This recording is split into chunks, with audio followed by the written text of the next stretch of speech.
ایک خاتون کا خط جو کہ سونے کے پانی سے لکھے جانے کے قابل ہے۔ کہتی ہیں، میرے پیارے شوہر، میرے پیارے بھائی، میرے پیارے بیٹے، گھر سے باہر نکلتے ہی آپ کو دو قسم کی خواتین ملیں گی۔ پہلی قسم وہ عورتیں جو عزیز مصر کی بیوی کی طرح بیماری میں مبتلا ہوں گی۔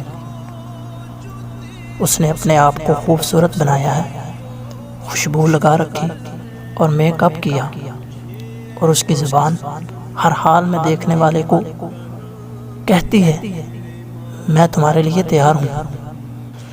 دوسری قسم کی وہ عورتیں جو پردہ کرتی ہیں، حجاب کرتی ہیں، لیکن حالات نے اسے اپنی ضروریات پوری کرنے کے لیے باہر جانے پر مجبور کر دیا، اور وہ اپنے زبان حال سے گویا حضرت شعیب علیہ السلام کی بیٹی کی طرح یہ کہتی ہیں، جب تک چرواہے چلے نہ جائیں ہم اپنی بکریوں کو پانی نہیں پلائیں گی، اور ہمارا باپ بوڑھا ہے۔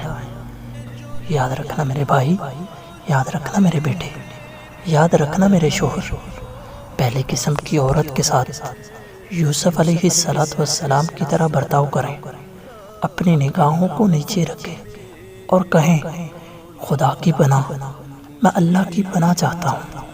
اور دوسری قسم کی عورتوں کے ساتھ موسیٰ علیہ السلام جیسا برتاؤ کرو، اور دوسری قسم کی عورتوں کے ساتھ موسیٰ علیہ السلام جیسا برتاؤ کرو، شائستگی سے مدد کرو اور اپنا راستہ بنا لو۔ قرآن فرماتا ہے، اور اس نے ان کی بکریوں کو پانی پلایا اور پھر سائے میں چلا گیا۔ اور یاد رکھیے کہ میرے عزیزو، یوسف علیہ السلام کی عفت ان کے عزیز مصر بننے کا ذریعہ بن گئی، اور موسیٰ علیہ السلام کی خدمت کی وجہ سے خدا نے انہیں ایک اچھی بیوی اور پناہ دی تھی۔ اے اللہ، ہمیں عفت اور پردہ عطا فرما۔ اور یاد رکھیے گا کہ ایک عورت کا لباس اس کے باپ کی پرورش، اس کے بھائی کی غیرت، اس کے شوہر کی مردانگی، اس کی ماں کی فرما برداری پر دلالت کرتا ہے، اور سب سے بڑھ کر اس کا یہ احساس کہ خدا اسے دیکھ رہا ہے۔ قرآن کہتا ہے، تو انہوں نے مریم سے کہا، اے ہارون کی بہن، تیرا باپ برا آدمی تو نہ تھا اور تیری ماں فحاشہ نہیں تھی۔ انہوں نے اسے اس کے بھائی، اس کے والد اور اس کی ماں کی یاد دلائی، کیونکہ ان رشتوں کے نیک سیرت ہونے سے عورت کی اصلاح ہوتی ہے۔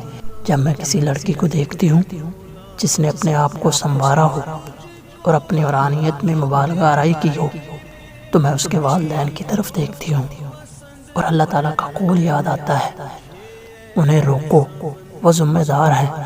تو میرے حیا میں اضافہ ہو جاتا ہے کہ کہیں میری وجہ سے میری ماں سے پوچھ نہ ہو۔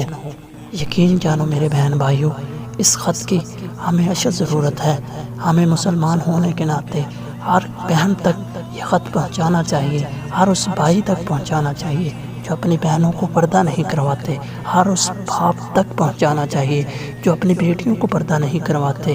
یقین جانیے، اللہ کی حدود کو پامال نہ کیجیے، اللہ کی حدود میں رہ کر دیکھیے، اللہ تعالیٰ آپ کو عزتوں سے نوازے گا۔ اس خط کو جتنا ہو سکتا ہے دوسروں تک پہنچائیں تاکہ اس سے کوئی نصیحت حاصل کرے۔ مقصد یہی ہے کہ ہماری اصلاح ہو جائے، ہماری وجہ سے اللہ رب العزت کسی کو راہ راست پر لے آئے، ہمارے لیے ذریعہ نجات بن جائے۔ اس سے بڑھ کر ہمارے لیے کچھ نہیں ہو سکتا۔ صدقہ جاریہ کی نیت سے اس کو زیادہ سے زیادہ شیئر کیجیے۔ السلام علیکم۔